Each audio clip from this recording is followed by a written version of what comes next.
नमस्कार प्यारे विद्यार्थियों, आपका हिंदी व्याकरण के अगले अध्याय में हार्दिक अभिनंदन है।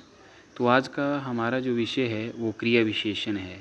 पिछला अध्याय हमने क्रिया के बारे में पढ़ा, उसके अलग अलग रूपों के बारे में जाना, अलग अलग भेदों का वर्गीकरण किया था। उसके 4 भागों के बारे में मैंने आपको 4 भागों में बताया था कि किस तरह से उसके स्वरूप को समझना है। तो वैसे ही जो अब आज का जो विषय है क्रिया विशेषण, जैसे इसके साथ जुड़ा हुआ है, तो अंग्रेजी में क्रिया को वर्ब बोलते हैं और वैसे ही क्रिया विशेषण को एडवर्ब बोलते हैं। तो क्रिया की जो विशेषता यहाँ पर बताई जाएगी उसे ही क्रिया विशेषण कहेंगे। तो प्यारे विद्यार्थियों, हमें इस तरफ ध्यान इंगित करना है कि ऐसे कौन से शब्द होंगे जो कि एकदम से जो है इस चीज़ का आभास करवा देंगे कि क्रिया की विशेषता को कैसे बदल रहे हैं। तो वैसे ही हमने उसके स्वरूप को जानना है। तो यहाँ पर हम देखते हैं कि क्रिया विशेषण, जो शब्द क्रिया के अर्थ में विशेषता प्रकट करते हैं उन्हें क्रिया विशेषण कहते हैं। जैसे धीरे चलो, वाक्य में धीरे शब्द चलो क्रिया की विशेषता बतलाता है, अतः धीरे शब्द क्रिया विशेषण है। अगर यहाँ पर लिखा होता तेज चलो, आराम से चलो, तो एकदम से हमें पता चलेगा कि धीरे, तेज और आराम जो है वो क्रिया की विशेषता को बता रहा है। तो काम के करने को क्रिया कहते हैं। मैंने बार बार आपको इस चीज़ को बताया है। तो यहाँ पर विशेषता बताई जाएगी, किसी के काम की जो शब्द है उसकी विशेषता को बताया जाएगा, उसे क्रिया विशेषण कहते हैं। तो यहाँ पे जो है धीरे शब्द जो है वो क्रिया विशेषण की विशेषता है। इसके बाद जो है क्रिया विशेषण के कितने भेद होते हैं, तो क्रिया विशेषण के 4 भेद आते हैं। पहला है रीतिवाचक, दूसरा है स्थानवाचक, तीसरा है कालवाचक और चौथा है परिमाणवाचक। ये 4 इसके भेद होते हैं। तो रीतिवाचक होता है, मैं वैसे आपको बता रहा हूँ, तो रीतिवाचक होता है किसी जो शब्द है उसमें कैसे बदलाव किया जाएगा, रीति में बताते हैं, जिसमें कि स्थिति के बारे में बताया जाएगा, स्थान के बारे में बताया जाएगा, काल समय का ज्ञान करवाया जाएगा।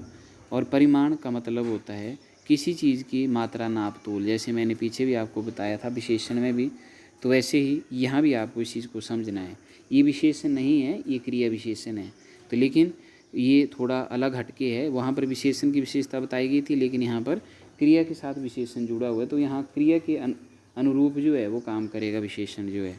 तो परिमाण में जो है उसकी मात्रा, नाप, तोल आता है। अब यहाँ पे सबसे पहले हम पहला करेंगे रीतिवाचक क्रिया विशेषण।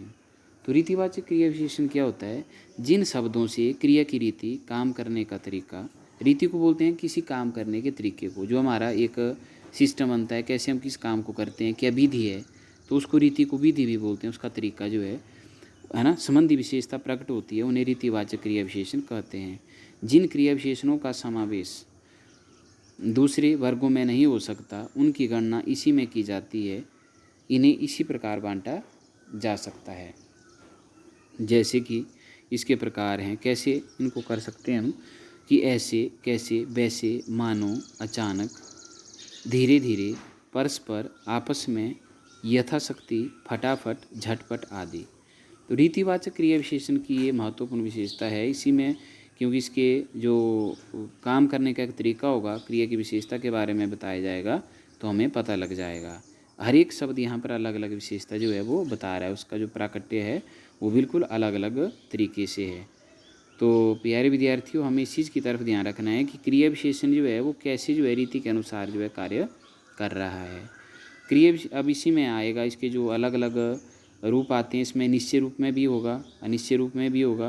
तो निश्चय रूप में क्या है, जैसे निसंदेह, निश्चय रूप में अवश्य, निश्चय का ही अर्थ आ रहा है बेशक, सही, सचमुच, जरूर, यथार्थ में, वस्तुतः, दरअसल आदि। ये इसके स्वरूप हैं, इसी को हमने समझना है। अगर अनिश्चय की स्थिति क्रिया विशेषण में पैदा होती है तो क्या होता है, कदाचित भी हम बोल सकते हैं, शायद भी हो सकता है, संभव है या हो सकता है इत्यादि आएगा। आगे है स्वीकार, हाँ, हाँ जी, ठीक, सच आदि। जैसे कि बोलने से पता लग रहा है। निषेध, निषेध का मतलब होता है मना करना, नहीं, मत, गलत, झूठ इत्यादि जो है इसी रूप में आएगा।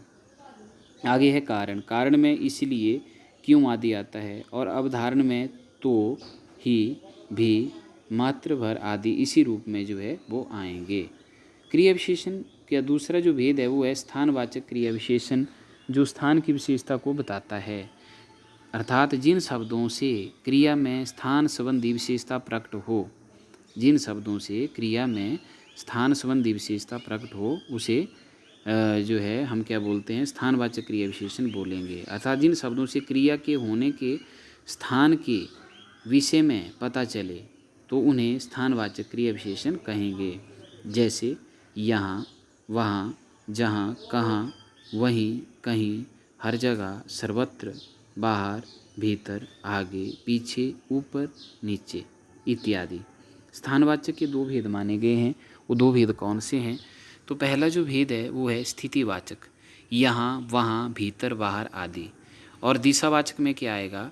इधर, उधर, दाएं, बाएं आदि। तो एक स्थितिवाचक बता रहा है और दूसरा जो है वो दिशावाचक बता रहा है। तो स्थितिवाचक में जो है उस वस्तु की स्थिति का जो है वो बोध होगा और दिशावाचक में जो है वो दिशा के बारे में बताया जाएगा। तीसरा जो भेद है वो है कालवाचक क्रिया विशेषण। तो कालवाचक क्रिया विशेषण क्या होता है? जिन शब्दों से क्रिया में समय संबंधी विशेषता प्रकट हो, अर्थात जिन शब्दों से क्रिया के होने के समय के विषय में पता चले उन्हें कालवाचक क्रिया विशेषण कहते हैं। काल का मतलब हुआ समय में बदलाव होना। तो जैसे कि अब, कब, तब, जब, आज, कल, परसों, सुबह इत्यादि। कालवाचक के तीन भेद माने जाते हैं। तो पहला है समयवाचक, दूसरा अवधिवाचक और तीसरा है बारंबारतावाचक। तो प्यारे बच्चों, समयवाचक में क्या आता है? जैसे आज, समय के बारे में बताया जा रहा है, आज, कल, अभी, तुरंत इत्यादि। इसमें समय का बोध हो रहा है। इसके बाद जो अगला आएगा उसे बोलेंगे अवधि। अवधि का मतलब होता है कितने समय का टाइम है। तो जैसे कि अभी अभी, रात भर, दिन भर, आजकल, नित्य इत्यादि। उसके बाद है बारंबारतावाचक। बारंबारतावाचक क्या होता है कि हर बार, बार बार जिस काम को करते हैं या कई बार, प्रतिदिन इत्यादि। बोलने से आभास हो रहा है तो वैसे ही पता लगता है। चौथा जो उसका भेद आ रहा है क्रिया विशेषण का जो है वो है परिमाणवाचक क्रिया विशेषण। तो परिमाण का मतलब होता है, जैसे मैंने आपको बताया था, किसी चीज़ की मात्रा के बारे में बताना, कैसे उसको जो है उसका माप तोल होता है।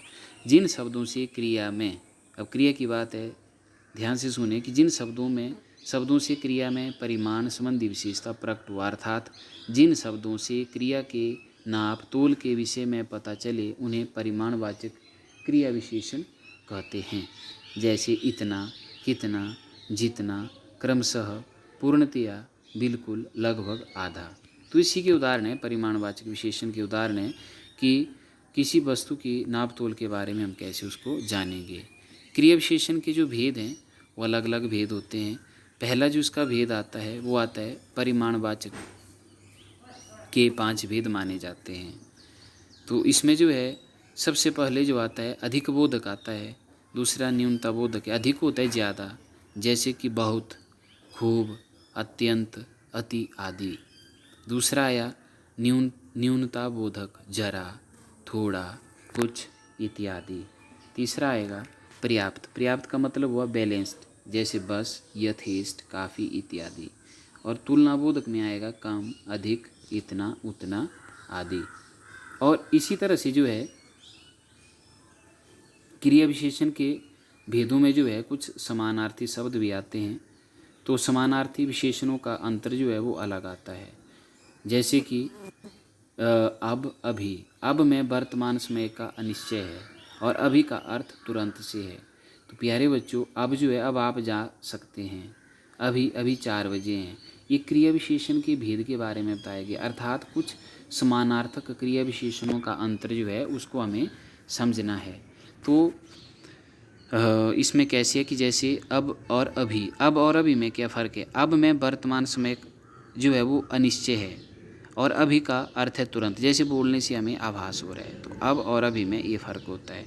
जैसे अब और अभी अब इसका उदाहरण दिया गया है, अब आप जा सकते हैं। और अभी में क्या होगा? अभी 4 बजे हैं। तो अब में जो कोई भी समय जो है वो निश्चित नहीं किया गया है। तो प्यारे बच्चों, क्रिया विशेषण का जो है ये मैंने प्रथम भाग किया हुआ है।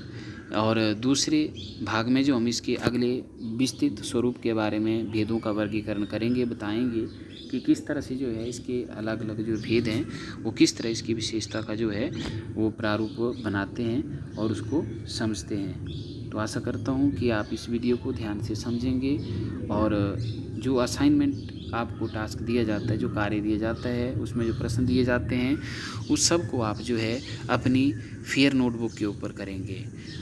कोई भी बच्चा जो है इस कार्य को अब हिंदी किसी भी पेज के ऊपर ना करते हुए जो है आप एक नई नोटबुक लगाएं, उसके ऊपर जो है पिछले कार्य को भी धीरे धीरे वस्तुतः रूप में करें और उसका परिमार्जन करें। धन्यवाद।